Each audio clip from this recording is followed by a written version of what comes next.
I'll never forget the feeling I had when the psychologist told my husband and I that our 2-year-old nonverbal daughter has autism spectrum disorder. My first thought was, what is this journey going to look like for our family? Lucy was such an easygoing, happy, adorable baby. It wasn't until she was 8 months old that I started to notice signs of her being delayed in some areas, but didn't think much of it. By the time she was 14 months, I started to get more concerned. She had just started to crawl at this point, never babbled, was pretty quiet other than laughing or screaming when excited. I had taught her a few basic sign language words to communicate. By 18 months, she still wasn't walking or saying any words. Family or friends would say, "Don't worry, eventually she'll walk and talk." But I knew that there was something more I needed to do. And that is when the journey to all of Lucy's testing began.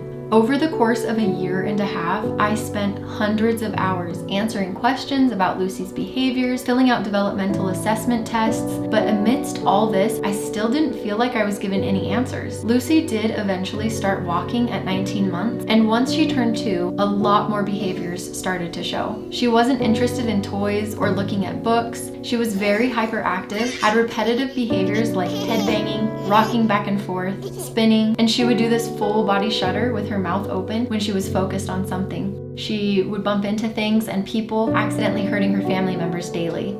At this point in Lucy's journey, I was so grateful for my parents' wisdom. They really pushed me to get Lucy seen by a psychologist. So once Lucy got further testing to then be approved to have autism testing by a psychologist, the wait list was a whole year. And that year was probably the hardest year for everyone in our family. My husband and I started taking Lucy to speech therapy and occupational therapy twice a week, but only after 3 months quit. We couldn't afford the extra $480 a week. I was recovering from a hip surgery while trying to take care of a 4-year-old, 2-year-old, and a baby. Our kids were sick every other week, and COVID was the worst sickness of my life.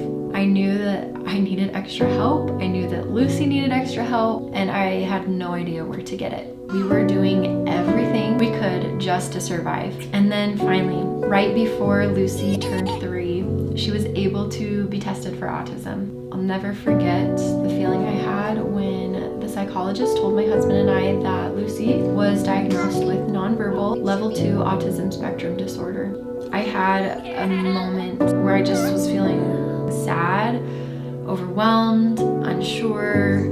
I just had a feeling of gratitude pour over me in that moment, and I knew that everything was going to work out for the best. I had hope again that Lucy was going to be able to receive the therapies and resources that she needed to thrive in life.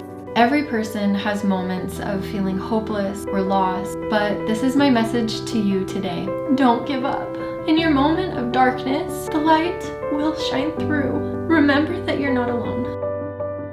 This autism parenting journey has just started for us. I know there's going to be a lot of highs and a lot of lows. My goal is to capture these moments and hopefully help at least one person, with or without a special needs child. So thank you for being here and watching Lucy's journey unfold.